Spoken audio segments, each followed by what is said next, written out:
جزاک اللہ۔ اس کے بعد درس حدیث پیش کرنے کے لیے میں سال دوم کے طالب علم حافظ محمد راحل کو آواز دیتا ہوں کہ وہ آئیں اور درس حدیث پیش کریں۔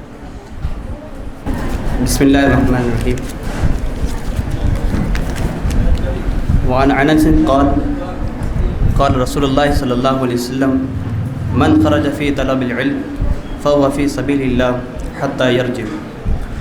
رواہ ترمذی والدارمی۔ حضرت انس رضی اللہ تعالیٰ عنہ سے روایت ہے کہ وہ فرماتے ہیں کہ اللہ کے رسول صلی اللہ علیہ وسلم ارشاد فرماتے ہیں،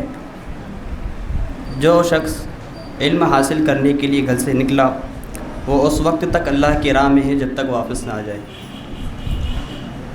اس حدیث سے میں طالب علم اور طلب علم کی فضیلت بیان کی گئی ہے، اور اس حدیث پہ زیادہ بحث کرنے سے پہلے میں آپ حضرات کے سامنے یہ بھی ہمارے ذہن میں رہنا چاہیے کہ علم کا حاصل کرنا ہر مسلمان پر فرض ہے، چاہے وہ مرد ہو یا عورت، کیونکہ اللہ رب العزت نے انسان کو اس زمین پر خلیفۃ الارض بنا کر بھیجا ہے، اور خلافت عالیہ کا مقصد اس وقت تک پورا نہیں ہو سکتا جب تک اس کو علم نہ ہو، اور علم کے بغیر انسان اپنی حقیقت اور اصلیت سے واقفیت حاصل نہیں کر سکتا۔ یہاں پر علم سے مراد دین اور وحی کا علم ہے، بالالفاظ دیگر قرآن و سنت کا علم ہم جسے کہہ لیں۔ یوں تو زندگی کے ہر شعبے میں انسان کو علم کی ضرورت محسوس ہوتی ہے، چاہے وہ زندگی کا اعلیٰ شعبہ ہو یا ادنیٰ شعبہ ہو، ہر شعبے میں انسان کو علم کی کہیں نہ کہیں ضرورت محسوس ہوتی ہے۔ جب کوئی بندہ مومن علم کے حصول کے لیے، اللہ کے رسول صلی اللہ علیہ وسلم فرما رہے ہیں کہ جب کوئی بندہ مومن علم کے حصول کے لیے اپنے گھر کو چھوڑتا ہے، اپنے اعزہ و اقربا کو چھوڑتا ہے، اپنے محبوب وطن کو چھوڑتا ہے، تو وہ اس وقت تک جب تک اس علم کے حصول کے لیے وہ اس راہ میں ہے، اللہ کی طرف ہوتا ہے۔ فی سبیل اللہ کا لفظ یوز کیا گیا ہے، اور بعض محدثین نے اس کی تشریح میں لکھا ہے کہ وہ جب سفر کرتا ہے تو سفر کی تکالیف، محنتیں، مشقتیں اور اذیتیں، اس کی بنیاد پر اس کو، اس جدوجہد کی بنیاد پر اللہ تعالیٰ اس کو جہاد کا ثواب عطا فرماتا ہے۔ اور بھی اگر ہم احادیث مبارکہ کا مطالعہ کریں تو جیسا کہ تذکیر بالقرآن میں بہت ساری احادیث آ چکی ہے کہ ایک حدیث میں اللہ کے رسول صلی اللہ علیہ وسلم ارشاد فرماتے ہیں کہ جب بندہ مومن اپنے گھر سے نکلتا ہے تو اللہ رب العزت اس کو جنت کے راہ پر گامزن کر دیتا ہے، اس لیے کہ وہ طلب علم کے لیے نکلا ہے۔ اور ایک مرتبہ حضرت کثیر بن قیس رضی اللہ تعالیٰ عنہ فرماتے ہیں کہ صحابی رسول حضرت ابو دردہ رضی اللہ تعالیٰ عنہ کے پاس ملک شام کے شہر دمشق کی جامع مسجد میں بیٹھا ہوا تھا۔ ایک شخص آیا اور کہنے لگا کہ میں رسول اللہ صلی اللہ علیہ وسلم کے شہر سے ہوں، اور پھر اس نے کہا کہ میں آپ کے پاس آنے کی غرض و غایت صرف اور صرف یہی ہے کہ آپ سے ایک حدیث طلب کروں،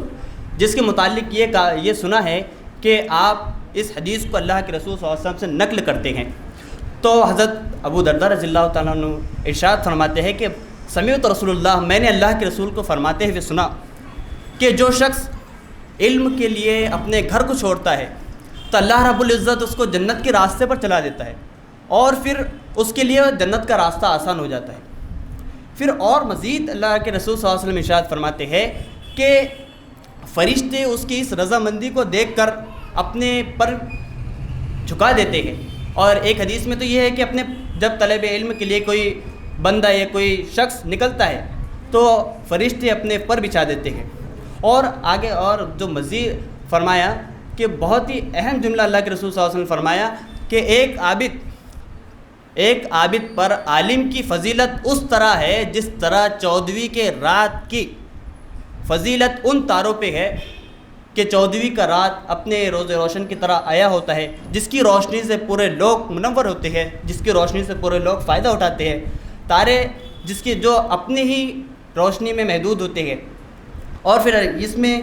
بہت ساری احادیث کا جب ہم مطالعہ کرتے ہیں تو اللہ کے رسول صلی اللہ علیہ وسلم کی بہت ساری پیشنگوئی ہمارے سامنے نظر آتی ہے کہ جو لوگ طلب علم کے لیے نکلتے ہیں تو ان لوگوں کے لیے کیا کیا فضیلت ہے، ان لوگوں کی کیا کیا اہمیت ہے۔ اس حدیث میں جس چیز کی طرف میں اشارہ کروں گا وہ یہ ہے کہ جب علم تحصیل کی فراغت کے بعد یہ لوگ اپنے گھر واپس آ جاتے ہیں تو اللہ رب العزت ان کو عزت عطا فرماتا ہے، درجات بلند کرتا ہے، اور پھر درجات بلند کرنے کے بعد یہ لوگ ایک مبلغ ہوتے گئے، ایک مدرس ہوتے گئے، ایک واعظ ہوتے گئے، ایک مقرر ہوتے ہیں، ایک معلم ہوتے گئے۔ اس معلم اہل علم ہونے کے بعد اللہ رب العزت ایک جاہل اور اہل علم میں فرق کمپیریزن کر کے فرماتا ہے کہ قل هل يستوي الذين يعلمون والذين لا يعلمون، کہ علم رکھنے والے اور بغیر علم رکھنے والے برابر نہیں ہو سکتے۔ پھر انہی اہل علم کے اللہ رب العزت بہت ہی بہترین صفت بتاتا ہے کہ فرماتا ہے کہ انما یخشى اللہ من عبادہ العلماء، کہ یہی وہ لوگ ہیں، وہی بندے اللہ سے ڈرتے ہیں جو اہل علم ہیں۔ یہاں پر بہت ہی بہترین اللہ رب العزت نے ان کی صفت بیان کی ہے۔ یہ لوگ اس معنی میں ڈرتے ہیں کہ یا ایھا الذین آمنوا حق تقاتی، کہ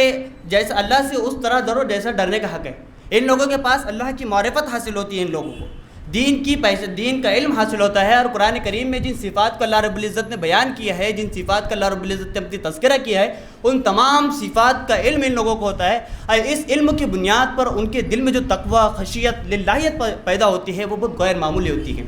پھر انہی اہل علم لوگوں کے تعلق سے اللہ رب العزت ارشاد، اللہ کے رسول صلی اللہ علیہ وسلم بہت ہی بہترین وراثت کا تحفہ ان لوگوں کے لیے فرماتے ہیں کہ العلماء ورثۃ الانبیاء، کہ یہی وہ لوگ ہیں کہ علماء انبیاء اکرام کے وارثین ہیں، اس بنیاد پر کہ یہ لوگ وہی کام کرتے ہیں، وہی دین پھیلاتے ہیں جو انبیاء اکرام نے لے آئے ہیں، اور وہی ساری چیزیں کرتے ہیں،